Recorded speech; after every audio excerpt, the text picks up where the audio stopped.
Assalamualaikum warahmatullahi wabarakatuh semua. InsyaAllah dalam video kali ini kita nak bincang tentang suatu benda yang basic tetapi sangat-sangat penting, iaitu berkaitan dengan support dan resistance. So jangan ke mana-mana.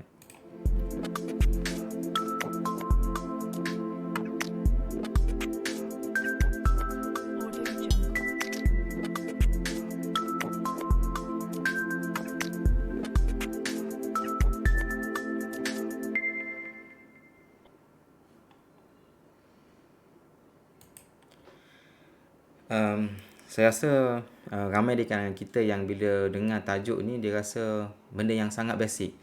Okey.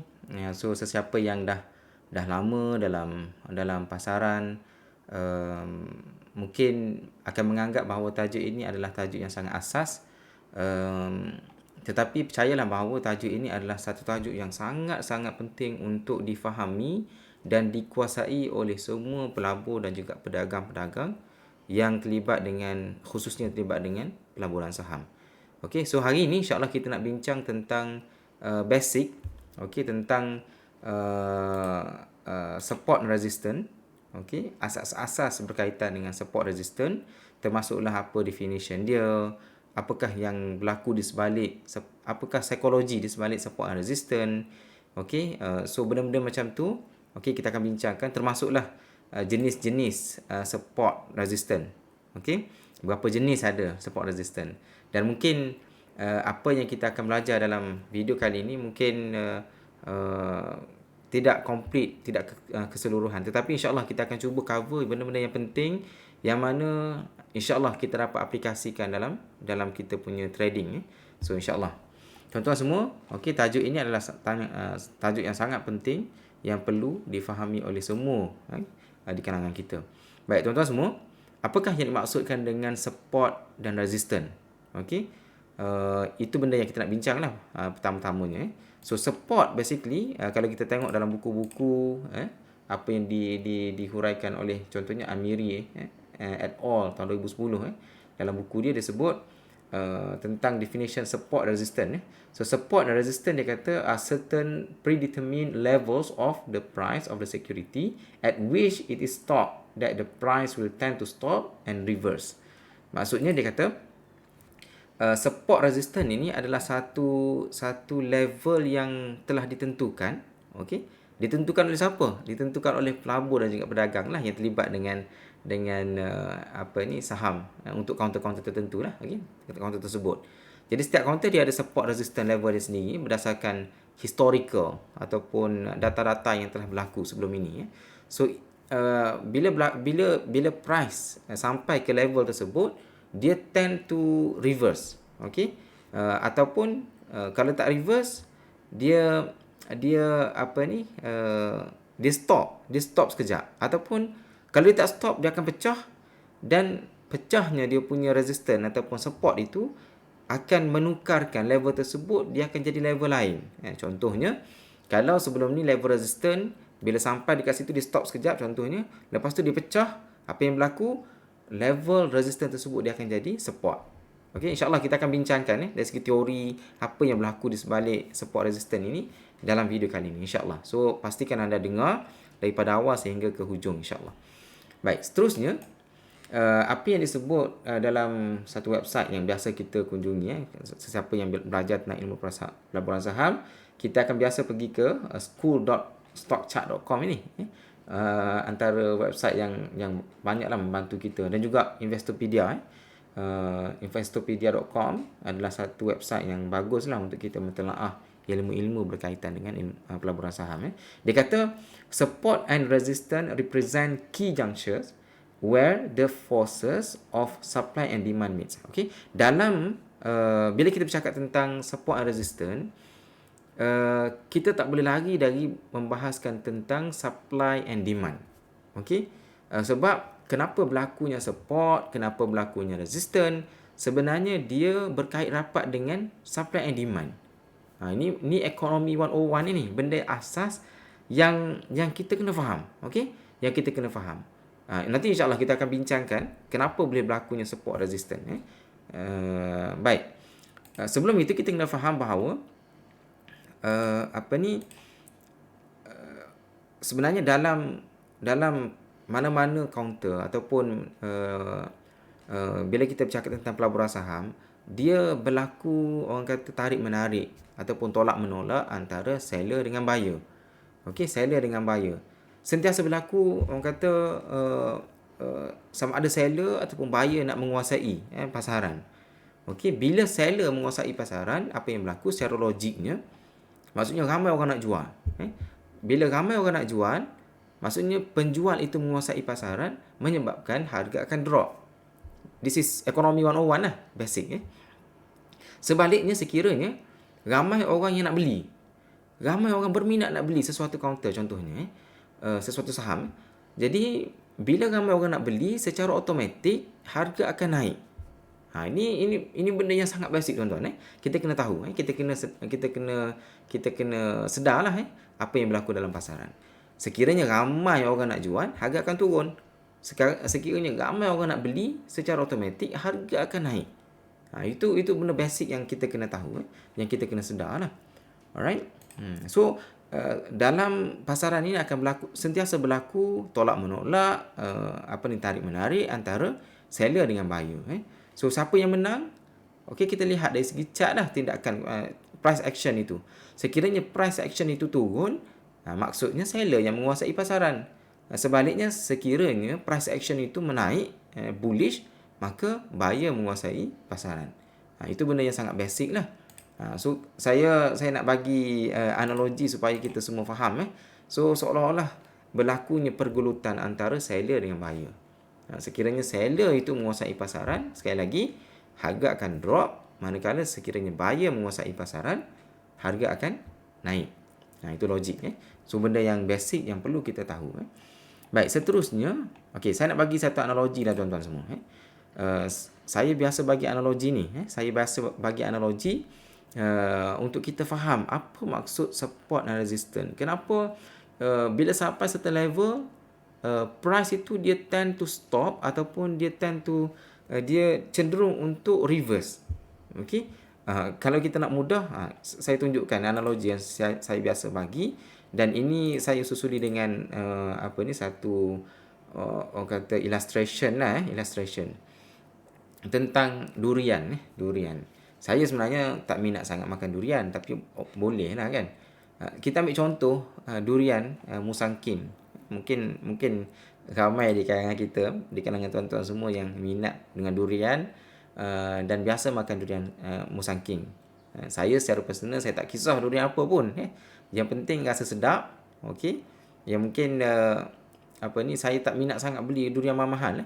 Sebab saya ada pengalaman beli durian mahal tapi balik ke rumah durian tu tak boleh dimakan. Nak hantar balik sebab kita beli jauh. Nak hantar balik macam tak logik. Nak turn back kan.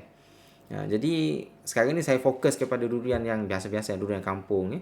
Sebab mertua saya pun ada kebun durian kan. So biasanya musim durian itu saya tak, orang kata tidak susah lah untuk mencari bekalan durian. Mudah. Okey.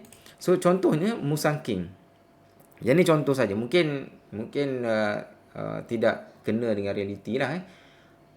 Katakanlah Musang King, harga biasa dia, okey. Berlakunya, okey. Saya jelaskan sini dulu dari segi gambar rajah ini dulu. Jadi Musang King ini tuan-tuan semua,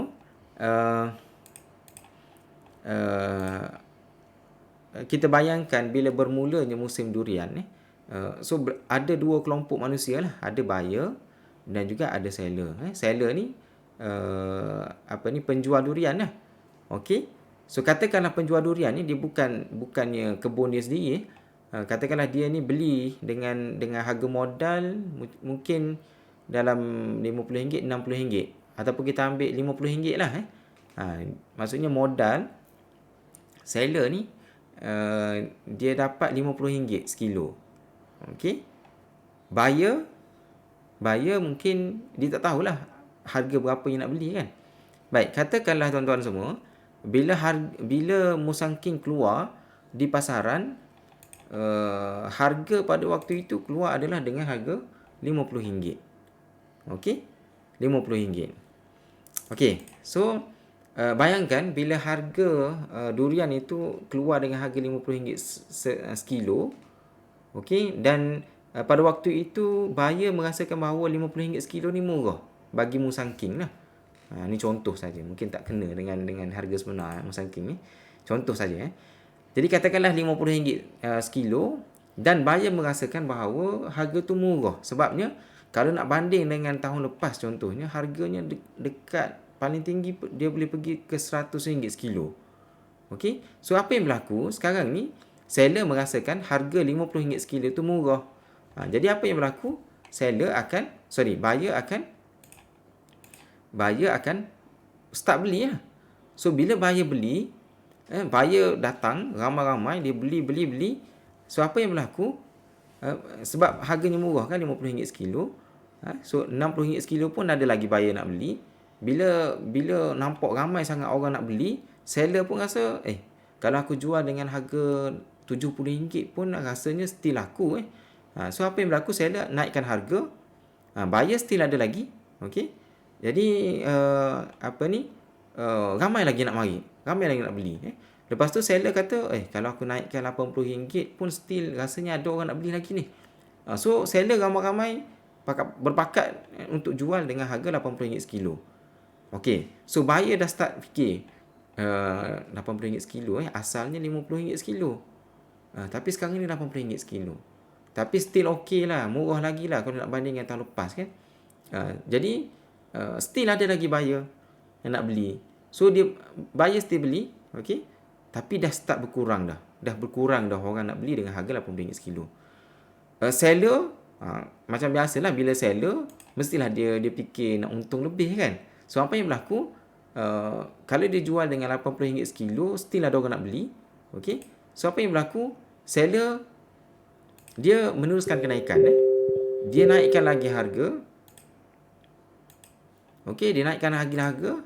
Sekarang ni RM90 sekilo. Bila RM90 sekilo, buyer dah fikir banyak kali dah. Berfikir-fikirlah nak beli ataupun tak. Tapi seller seronok lah jual dengan harga RM90 sekilo. Tapi buyer dah start berkurang dah. Dah berkurang dah. Tadi dah sikit dah RM80 sekilo. Sekarang ni harga makin naik. Makin sedikit lah orang nak beli kan. Sekarang ni seller makin seronok nak jual. Okey, sebab harga makin tinggi kan, sebab modal dia asalnya RM50 sekilo. Jadi seronoklah seller jual. Sekarang ni nampak tak dia punya peralihan itu daripada buyer yang menguasai pasaran yang seronok nak membeli, sekarang ni seller pula seronok nak menjual. Okey. So kita sambung lagi cerita. Okey, kita sambung lagi cerita sampai ke RM100 sekilo. Okey, sampai ke RM100 sekilo, buyer pun kata tak nak beli lah, sebabnya harga terlalu mahal lah. Terlalu mahal. Sebab kalau fikir tahun lepas pun paling tinggi RM100 sekilo. Takkanlah tahun ni dengan masalah COVID lagi, masalah orang tak ada duit lagi, RM100 sekilo ni mahal lah. So buyer dah start tak nak beli. Tak nak beli. So apa yang berlaku tuan-tuan semua? Sekarang ni seller lah start. Bila sekarang ni dah sampai ke RM100 sekilo, so seller akan jual. Sekarang ni apa yang berlaku? Seller menguasai pasaran. Itu yang dimaksudkan dengan seller menguasai pasaran. Sebab apa? Seller yang seronok nak menjual. Jadi bila sampai ke RM100 sekilo, seller akan jual lah. So apa yang berlaku? Bila seller menjual, okey, bila seller seronok menjual, apa yang berlaku? Harga akan drop balik. Okey, so seller akan jual. Tapi bila dia jual, okey, tapi kalau dia nak jual dengan harga RM100 sekilo, orang dah tak nak beli. Jadi seller dia akan turunkan harga RM90 sekilo. Baru dah ramai sikit orang kata nak beli. Okeylah, sebabnya daripada RM100, better RM90 tu better lah harga kan. Tapi tak ramai lagi orang nak beli. So seller pun okey, tak apa, aku turunkan lagi RM80 sekilo. Okey, dekat sini. So buyer akan lagi ramai. Okey, tapi still buyer tak ramai lagi. So seller dia akan turunkan lagi harga RM70 sekilo. Buyer akan start belilah. Okey. Dekat atas pun ada dah orang nak beli. Tapi bila diturunkan lagi harga, buyer akan lagi berminat lah. Okey, sebab dia compare dengan harga sebelum ni RM100 sekilo. Okey, so bila harga semakin turun, semakin ramailah buyer yang akan masuk ke pasaran. Okey, so bila sampai ke sesuatu tahap, contohnya dalam kes ini, sampai satu tahap RM50 sekilo, jadi siapa yang akan menguasai pasaran tuan-tuan? Dia akan sampai equilibrium dekat sini, sama banyak antara buyer dengan seller. Tapi at the end of the day, sebab dia sampai ke level support ini, so buyer akan start menguasai pasaran. Okey, buyer akan menguasai pasaran. So apa yang berlaku? Okey, apa yang berlaku dekat sini? Buyer lah pula menguasai pasaran ni. Dia akan repeat the same circle, the same cycle sebelum ini. So buyer dia akan menguasai pasaran, buy beli sampai ke atas ni, seller pula akan start jual. Bukan start jual, maksudnya seller menguasai pasaran. Dulu waktu saya belajar dulu, saya tak faham apa yang guru saya sebut. Seller menguasai pasaran, buyer menguasai pasaran. Saya tak faham. Tapi bila duduk fikir, sebenarnya ini je sebenarnya. Bila kita buat analogi macam ni, mudah sikit nak faham. So macam itulah tuan-tuan. Bila sampai ke kenapa kita kata bila sampai ke RM100 saja, okey, bila sampai ke RM100 saja, ada kecenderungan untuk harga makin turun. Harga stop dekat situ. Sebab kita imagine katakanlah tahun ini orang jual durian dengan harga RM100 sekilo. Sebab kita ni peminat durian, kita akan fikir tahun lepas paling tinggi berapa orang jual. Okey, RM100. So RM100 kita akan fix minda kita, paling mahal pun RM100 sekilo. Kalau lebih RM110, RM120, takkan ada orang nak beli.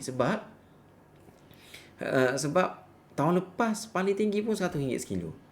Itu analogi dia lah. Okey. So dalam kes ini macam itulah juga tuan-tuan. Bila sampai ke RM100 sekilo, orang akan berkira-kira lah untuk nak membeli. That's why harga biasanya dia akan melantun ke bawah balik. Okey. So bila sampai ke sini, seller pula menguasai pasaran. Bila seller menguasai pasaran, harga akan drop. Okey, dan begitulah seterusnya. So inilah analoginya tuan-tuan. Bila seller menguasai pasaran, harga akan drop. Bila buyer menguasai pasaran, harga akan naik. Okey. So ni istilahnya selling pressure, tekanan jualan. Kita biasa dengar orang sebut tekanan jualan kan. Inilah analoginya. Supply berlebihan. Bila banyak sangat orang nak supply, durian tu banyak sangat orang nak supply, dia harga akan drop lah. Kan? Harga akan drop. Kalau demand, maksudnya ramai sangat orang nak beli tapi supply dia sikit, secara logiknya harga akan naik. Bila demand tinggi, supply sedikit, barang sikit, permintaan tinggi, so harga akan naik. Itu logik ekonomi 101. Baik tuan-tuan semua, ini analogi yang biasa kita kalau kita baca buku-buku, biasa disebut tentang analogi ni, analogi support dan resistance. Sebab kita nak faham bagaimana support dan resistance ini berfungsi. Kalau kita tak faham ini, saya rasa sukarlah untuk kita mahir dalam pelaburan saham ini. Sebab ini sangat basic tuan-tuan, sangat basic. Dan benda ni kita kena percayalah. Kalau benda ni pun kita tak percaya, susahlah tuan-tuan. So support resistance ni kita boleh imagine seperti rumah bertingkat. Rumah bertingkat. So rumah bertingkat ini, katakanlah dalam kes ni kita ambil rumah berapa tingkat ni? 1, 2, 3, 4 tingkat ni. So setiap tingkat ni dia ada floor dia, lantai dia ada ceiling dia. Dia ada lantai, dia ada ceiling, ada lantai, ada ceiling setiap floor. Baik, kita imagine bola lah. Bola bila kita baling ke atas ni, okey, kita masuk dalam rumah, kita baling ke ceiling, apa yang berlaku tuan-tuan? Apa yang akan berlaku? Bola itu dia akan melantun antara ceiling dengan dia punya lantai dia. So inilah yang dipanggil resistance dan ini yang dipanggil support. Okey. So bola ni dia akan melantun antara sini dengan lantai dia lah.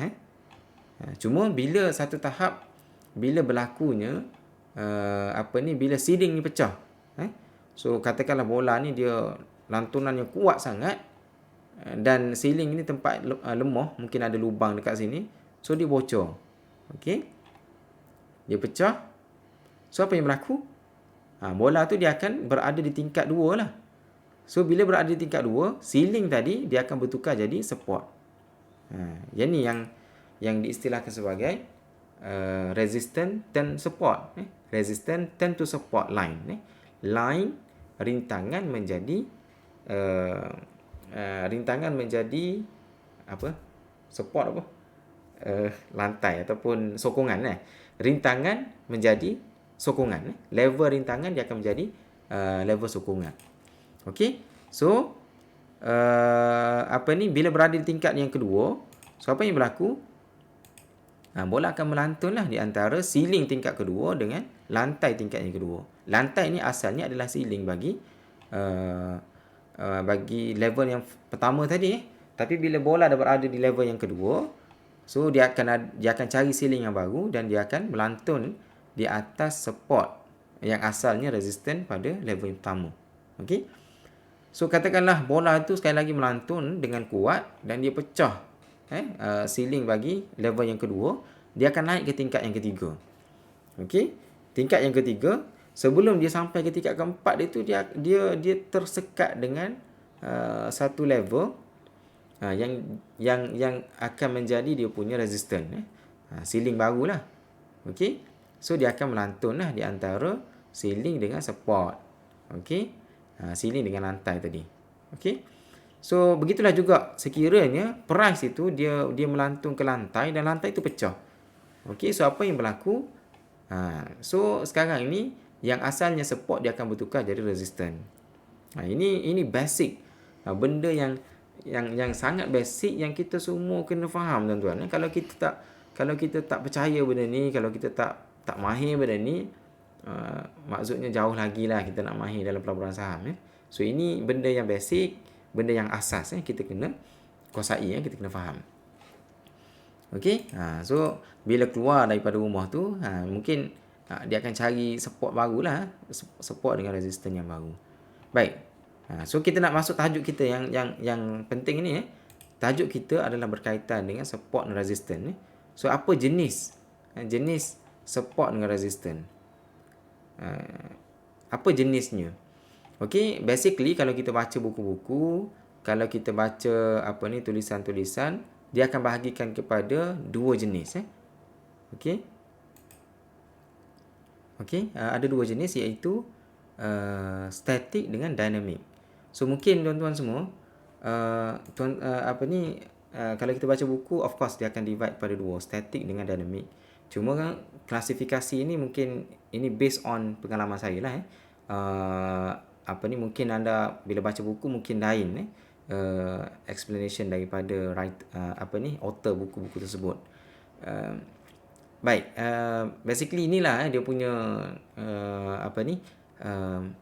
pembahagian. So static ini merujuk kepada support resistance yang tetap, yang maksudnya dia tetap di situ saja. Dia ada resistance, dia ada support dan dia stay dekat situ. Cuma of course lah, itulah khilaf. Ada macam contohnya trend line. Trend line ini kalau kita trend line pun sebenarnya dia bukan static. Ada kalanya kita boleh berubah berdasarkan price action terkini kan. Itu depend lah. Ni secara mudah untuk kita faham lah. So ada yang static, ada yang dynamic. Static ni yang classical, yang horizontal line, yang sebagaimana kita tunjuk dalam contoh rumah tadi kan, dia kan line horizontal kan. Trend line ni diagonal ataupun line yang slope ataupun slant. Dia ada kecurangan dia. Jadi itu trend line. Walaupun kalau kita baca buku-buku yang advance sedikit, ada ramai yang juga yang mempertikaikan tentang penggunaan trendline. Termasuklah sekarang ni saya tengah baca buku Advanced Technique in Day Trading ni by Andrew Aziz ni. Dia antara orang yang tak prefer lah guna trendline tak prefer guna trendline. In fact dia macam kritik lah sikit penggunaan trendline dalam strategi trading. It's okay lah. Masing-masing ada preference masing-masing, ada teknik masing-masing. It's okay. Cuma apa yang saya sebut dekat sini adalah ada yang menggunakan trendline sebagai support dan resistance. Okay. In fact kalau kita baca buku John Murphy yang saya tak bawa buku tu. John Murphy juga dia ada sebut tentang penggunaan trendline sebagai support dan resistance dalam buku dia. So it's okay lah. Tak ada masalah. Ini khilaf ataupun cara pemikiran yang berbeza. Okay. Satu benda lagi, round number ataupun ada orang sebut psychological level. Psychological level ni merujuk kepada level-level nombor-nombor genap. Contoh level RM1. Maksudnya kalau harga price itu berniaga antara 90 sen, 95 sen, 96 sen, bila sampai ke level RM1, itu level yang agak sukar untuk ditembus. Tetapi kalau dia tembus, kalau dia pecah resistance itu, dia akan menjadi support yang sangat kuat. Okey? Ataupun dengan kata lain, bila dia pecah saja level RM1, dia tutup dengan price di atas RM1, apa yang berlaku? Harga dia akan pecut. Okey? Sebab itu psychological level. Sekiranya pecah harga yang round number itu, dia ada kecenderungan untuk dia terbang lagi tinggi lah. Okey? Yang tu dipanggil psychological level ataupun tahap psikologi. RM1, RM2, RM3, benda yang round number RM10. So kalau pecah yang tu ada kecenderungan yang tinggi untuk price action membuat bullish punya movement. Lagi selain daripada itu, yang static kita ada Gann square of 9. Nanti kita tengok contoh dia. Cuma dalam video kali ini kita akan bincang secara detail lah tuan-tuan. Sebab bukan tempatnya untuk kita bincang secara detail penggunaan Gann chart, Gann square of 9, penggunaan Fibonacci dan sebagainya. Cuma kita kena tahu lah ini antara teknik-teknik penggunaan support and resistance yang biasa digunakan oleh pelabur dan juga pedagang di luar sana. Okay. Seterusnya dynamic. Okay. Dia ada moving average. Dynamic ni maksudnya support resistance itu sentiasa bergerak. Dia tidak fix kepada sesuatu price. Okay. Dia bergerak bergantung kepada pergerakan price itu, price action. Okay, sekiranya price itu naik, so dia punya support resistance menggunakan moving average contohnya, dia akan naik lah. Begitu juga dengan level level Fibonacci bergantung kepada price action. Okay, dia dynamic, dia tidak static lah. Seterusnya chart pattern. Kan sekarang ni kan kita duk bincang chart pattern. Saya tahu ramai di kalangan kita yang ternanti-nanti video sambungan chart pattern video yang keempat. Video keempat iaitu continuation pattern. Cuma saya duk cari-cari masa sebab paling kurang saya perlu spend masa 1.5 jam untuk habiskan untuk bagi penerangan berkenaan dengan tajuk itu. So insyaAllah mungkin dalam masa seminggu lagi saya akan publish lah video itu insyaAllah. InsyaAllah sekiranya saya ada masa untuk buat rakaman itu.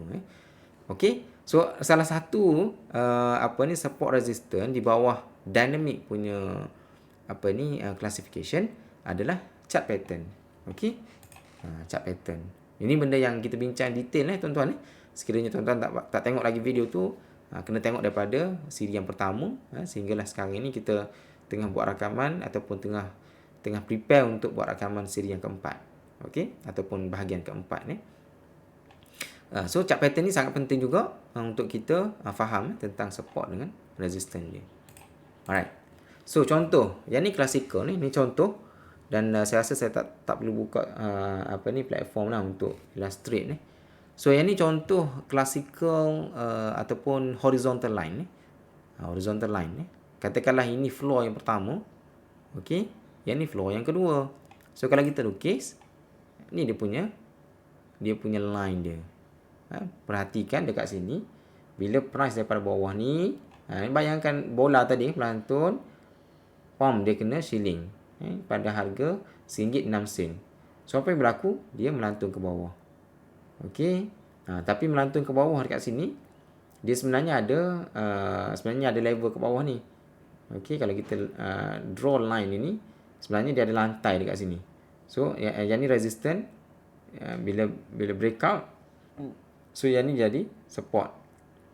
Okey, contoh yang ni lah So bila yang ni bila dia sampai dekat sini, dia melantun, so yang ni automatic dia akan jadi resistance. Bila dia pecah, okey, so bila dia pecah, dia naik, okey, dia bila sampai ke resistance tadi, dia akan turn to support, so dia akan melantun. Okey, so bila sampai ke level RM1.06 sekali lagi, tiba-tiba harga ni pecah. So ceiling dia akan jadi lantai lah. So tengok, bila dia pecah, dia akan melantun di atas line resistance turn to support tadi. So harga meneruskan kenaikan. Okey, ni counter solar vest. So harga meneruskan kenaikan. So bila dia turun, dia akan cari balik line tadi, line resistance turn to support tadi kan. So nampak tak dia berlegar dekat sini, dia tak berjaya pecah ke bawah, so dia akan melantun naik ke atas. Ini contoh tuan-tuan. Banyak lagi kalau kita tengok dalam counter-counter di Bursa Malaysia lah. Okey, so kita tak bincang detail So trend line, okey, sebagaimana saya sebut, ada setengah orang tak prefer penggunaan trend line ni sebagai support resistance. Tapi saya rasa ada manfaatnya juga. At least kita tengok dari segi pergerakan secara umum lah. Maksudnya ni trend line secara uptrend, uptrend, bukan downtrend. Cuma kalau kita extend lagi line ni, dia tak reliable dekat sini, so dia dah pecah. Kalau kita rely kepada trend line untuk membuat decision sama ada buy ataupun sell, bila breakout saja trend line ni sepatutnya kita kena keluar. Tapi apa yang berlaku bila dia breakout ke bawah, okey, dan dia return balik untuk dia sambung balik kenaikan dia. So that's why kadang-kadang ada setengah-setengah orang tak prefer penggunaan static trend line ini. Trend line it's okay lah, itu benda yang kita boleh perbahaskan lah. Cuma nanti kita akan tengok ada satu istilah yang penting untuk kita faham. Sebab ada orang prefer macam ni, ada orang prefer macam ni. So apa yang kita nak buat, apa yang kita nak amalkan, itu jadi kadang-kadang kita pening nak guna yang mana. Cuma ada benda yang sangat penting untuk kita faham. Dalam slide-slide yang terakhir nanti kita akan bincangkan. Okey. Baik. Seterusnya kita kata round number. So round number ni dikatakan psychological level. Level RM1, level RM5, RM10, whatever lah. Level RM2, RM3. Maksudnya round number. So level-level itu dia akan berfungsi sebagai support dengan resistance. Yang ni kita nak kena tahulah benda-benda ni. Sangat-sangat penting. Buat rakan-rakan kita yang mungkin sebelum ni tak pernah tengok Gann Square, inilah Gann Square of 9. Yang ni kalau kita nak bincangkan, kita perlukan video yang khusus lah. Macam mana kita nak guna Gann Square of 9 ini. Dan biasa kita guna untuk intraday. Intraday untuk kita tengok level mana yang kita boleh jadikan sebagai support, level mana yang kita expect akan jadi resistant. Okey, biasanya Gann Square of 9 ni lah antara panduan yang biasa kita guna lah. Okey, so seterusnya moving average. Okey, moving average ini boleh jadi support resistant. Sebagai contoh, counter solar vest juga, tempat yang sama juga. So apa yang berlaku, kita tengok yang ni MA50. Saya tak tulis dekat sini. Yang ni MA50 ataupun exponential moving average 50. Dia ambil 50 candle sebelum ni, dia ambil average dia. So yang ni kita bincangkan detail lah. Kalau kita nak bincangkan, perlukan video yang khusus lah berkenaan dengan moving average. Cuma kalau kita tengok dekat sini, antara favorite pelabur yang pedagang adalah MA50. Okey, so kalau kita keluarkan MA50 punya indikator ni, okey, line MA50 ini, kalau kita tengok bila solar vest dia turun, dia sentuh saja betul-betul tepat-tepat bila sampai ke MR50 dia melantun balik. 2 kali pula tu. 2 hari yang berturut-turut bila sampai situ dia melantun. Bila sampai situ dia melantun. Dan lantunan itu dia akhirnya dia meneruskan kenaikan tanpa ditoleh ke belakang lagi. So inilah yang kita katakan sebagai support and resistance. Okey. Sekiranya line MR50 itu pecah, so line itu dia akan daripada bertindak sebagai support, dia akan bertindak sebagai resistance. Okey. Itu benda yang kita nak kena faham lah. Okey. So dalam kes ni dia tak pecah lah. So dia melantun kembali. So basically dia respect istilah yang digunakan oleh penulis-penulis author buku-buku dia respect dengan MR50. So bila sentuh MR50 dia melantun balik. Okey, seterusnya Fibonacci level. Yang ni antara dynamic punya support resistance sebab dia bergantung kepada price action. Okey, katakanlah dekat sini kita kata mungkin asalnya kita ambil dekat sini level dia. Okey, Fibonacci retracement ini. Okey, bila dia retrace kita kata mungkin ini level puncak dia. So kita letak kat sini. Lepas tu at the end of the day kita tengok dia pecah, dia sambung kenaikan. So level ini, level kosong Fibonacci retracement ini kita kena tarik lagi lah ke atas ni. Okay. That's why dia akan jadi dynamic. Okay. Istilahnya dynamic. So level-level ini dia akan berfungsi sebagai support dan resistance. Okay. Perhatikan dekat sini. So bila kita tarik Fibonacci, okay, kalau kita perhati dekat sini, contohnya level 38.2 ni, okay, dia berfungsi sebagai support. Okay, support. Bila dia naik, okay, sampai ke kosong, level kosong, dia turun, dia cari balik level 38.2. Okay, dia tak pecah level 38.2, dia melantun balik. Okay, seterusnya dia pecah level kosong tadi dan dia meneruskan kenaikan. Okay. So ini contoh Fibonacci retracement dan kita juga boleh guna Fibonacci projection. So siapa yang belum mahir lagi penggunaan Fibonacci ni, kita ada buat video khusus. Saya ada buat video khusus berkenaan dengan Fibonacci retracement dengan projection. So anda mungkin boleh tengok baliklah video tersebut untuk memahami cara penggunaan, macam mana cara nak melukis, poin-poin yang perlu diambil, apa syarat-syaratnya dan sebagainya. Kita bincang secara detail dalam video tersebut lah. Okey. Seterusnya adalah chart pattern. So chart pattern ini juga penting untuk kita faham di mana support dengan resistance dia. Okey. So sebagai contoh solar vest juga dalam kes ini dia membentuk apa ni? Falling wedge. Okey, daripada uptrend dia membuat retracement ataupun dia berehat sekejap membentuk falling wedge. So bila breakout, okey, resistance pattern falling wedge ini, so dia terbang. Okey, so yang ni kita bincang detail dalam dalam chart pattern analysis. Okey, kepada sesiapa yang belum khatam ataupun mengikuti siri video berkenaan dengan chart pattern analysis ini, sangat penting untuk anda melihat daripada awal sehingga akhir Okey, so sesiapa yang belajar tentang chart pattern kan, so macam mana kita nak kira dia punya projection dia, itu tuan-tuan kena tengok video tu baliklah. Alright. So yang penting kita kena faham bahawa wujudnya level support dengan resistance pada chart pattern. Okey, dan ia adalah salah satu jenis support resistance di bawah kategori dynamic. Sebab kadang-kadang kita kata ini level resistance dia, tapi bila kita follow dia punya pergerakan price action, mungkin kita perlu adjust dia punya level. Okey, dia punya line ini. So dia dynamic lah, dia bukan static. Okey, dia punya level line support dengan resistance itu. Okey, tuan-tuan semua, saya ada sebut tentang satu istilah yang kita kena tahu. Okey, sebab sebagaimana yang saya sebut dalam video-video sebelum ni kan, masing-masing orang dia ada kecenderungan masing-masing. Okey, Ada orang suka menggunakan MA50, ada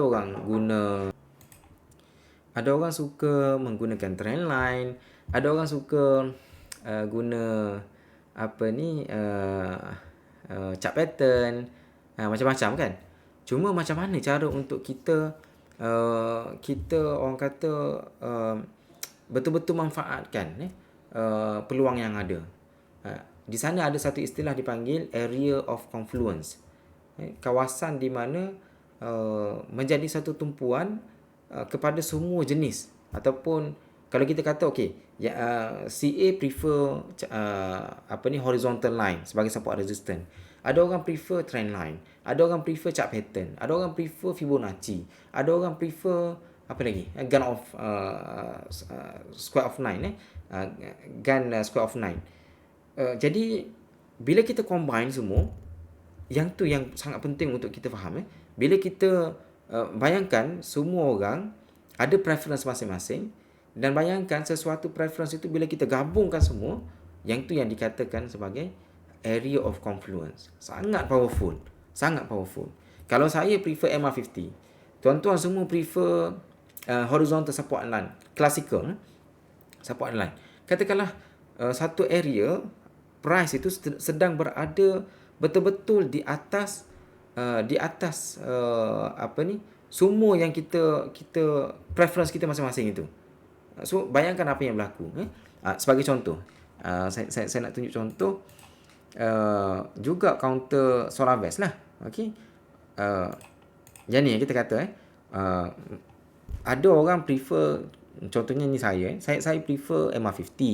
Tuan-tuan ada yang prefer line Fibonacci. Ada orang prefer support resistance horizontal line. Okay, classical support resistance. Ada orang prefer trend line. Ada orang prefer apa lagi? Gun square of 9 kan? Masing-masing lah. Jadi sekiranya kalau kita boleh cari satu area yang mana menepati semua ni, menepati semua syarat ni, so bayangkan betapa powerfulnya. Okey, sebab semua orang belajar benda yang sama ataupun mempunyai objektif yang sama, melihat chart yang sama. Kalau kita dapatkan satu level yang boleh dipersetujui oleh semua orang, okey, berdasarkan preference masing-masing, itu tempat di mana kita boleh satu peluang yang besar untuk kita lah. Okey, peluang yang besar untuk kita. Okay? Sebagai contoh tuan-tuan, saya masukkan ini semua indikator, semua benda. Okey, kita ada chart pattern bentuk falling wedge, and then kita masukkan Fibonacci dekat sini. Okey, Fibonacci kita tarik dekat bawah ni sampai ke atas ni. So dia ada line 32, ada line 50% dia. Okey, ada line 62. Okey, lepas tu saya masukkan MA50. MA50 ni line warna biru ni. Apa lagi? Gun square of 9 mungkin tak nampak lah dalam ni. Saya pun tak buka, tak rujuk. Apa lagi okey, ada psychological level kat sini RM1. Nampak tak RM1 ni betul-betul ni round number RM1 kat sini. So sebenarnya ini ialah yang dikatakan sebagai area of confluence. Bila dia turun dengan chart pattern macam ni, lepas tu ada MA50 dekat sini, ada line Fibonacci 50% dekat sini, 38%, 38.2%. Okey, lepas tu ada area round number which is RM1 dekat sini. So kalau kita gabungkan semua ini, apa agak-agak kebarangkalian? Price nak buat macam mana? Agak-agak price akan bertindak macam mana? Sebab lain orang lain dia punya preference dia kan. Jadi ada orang tengok macam ni, ada orang tengok EMA, ada orang tengok line Fibonacci dan sebagainya. Jadi ini yang dikatakan sebagai area of confluence. Okey, yang dikatakan sebagai area of confluence dekat area sinilah. Okey, area of confluence semua ada dekat sini. So kita tengok dia punya price action, apa yang berlaku bila dia breakout, dia terus naik dan naik dan naik. Kalau kita measure dia punya profit dia, okey, so dalam masa 26 hari tuan-tuan, 16 bar saja, 16 bar saja kalau kita calculate ni, kita boleh generate profit sebanyak 61%, 62%. Sebulan 62% kan. So very handsome lah profit itu. Of course, peluang ini bukan selalu datang lah. Ya, cuma point saya adalah apa yang disebut sebagai area of confluence. Masing-masing ada preference masing-masing. Kalau kita boleh gabungkan semua sekali, itulah yang satu signal yang sangat powerful. Satu signal yang sangat powerful. Baik, tuan-tuan, saya rasa panjang dah video ini. Saya plan less than half setengah jam je, kurang daripada setengah jam, tapi dah almost 45 minutes ni. Okay, so saya rasa saya nak summarize balik. Kita kena faham apa psikologi di sebalik support dan resistance. Okay, kenapa boleh berlaku support and resistance? Apakah jenis-jenis? Okay, kita bincangkan jenis-jenis support resistance. Ada yang static, ada yang dynamic. So masing-masing ada preference masing-masing, ada pandangan masing-masing. Sebolehnya kita kena cuba untuk adaptasi semua jenis support resistance dan cari area of confluence. Di sana ada satu peluang yang besar yang mungkin kita boleh generate profit yang sangat handsome menggunakan jenis-jenis yang support resistance yang berbeza. Baik, saya rasa itu saja tuan-tuan semua. Saya mendoakan agar tuan-tuan yang support channel Smart Academy ini sentiasa dimurahkan rezeki. Saya sentiasa mendoakan anda semua sentiasa dimurahkan rezeki oleh Allah Subhanahu Wa Taala, diberikan ilmu kefahaman yang mendalam tentang ilmu pelaburan saham, dan juga digolongkan kita semua termasuk saya sendiri dalam kalangan hamba-hamba Allah Subhanahu Wa Taala yang bersyukur. So pada rakan-rakan kita yang belum subscribe channel ini, pastikan anda subscribe dan jangan lupa tekan button loceng. Okey, untuk kita manfaatkan sebanyak yang mungkin lah. Okey, perkongsian kita dalam channel ini. So tuan-tuan semua, insya-Allah kita saya sebenarnya tengah cari masa untuk buat recording sambungan kita punya perbincangan tentang chart pattern, dan insya-Allah saya cubalah untuk rekod dalam wallahualam dalam minggu ni. Saya agak busy sebab saya ada workshop yang saya kena conduct bersama dengan pensyarah di kampus di India. So mungkin paling awal mungkin hari Ahad depan kot. Mungkin seminggu lagi lah untuk saya publish chart pattern analisis sambungan continuation pattern ini. So saya rasa itu saja tuan-tuan perkongsian kita pada hari ini. Sekiranya tuan-tuan ada sebarang komen, sebarang pendapat ataupun kritikan yang membina yang mungkin kita boleh improve sama-sama, ataupun ada benda yang point yang mungkin anda rasa ada benda yang mungkin tak betul ataupun kurang tepat apa yang saya sampaikan, mungkin anda boleh turunkan dalam ruangan komen di bawah lah, insya-Allah. So, sama-sama kita belajar, sama-sama kita belajar, insya-Allah. Wallahu alam. Terima kasih tuan-tuan. Assalamualaikum warahmatullahi taala wabarakatuh. Jumpa lagi.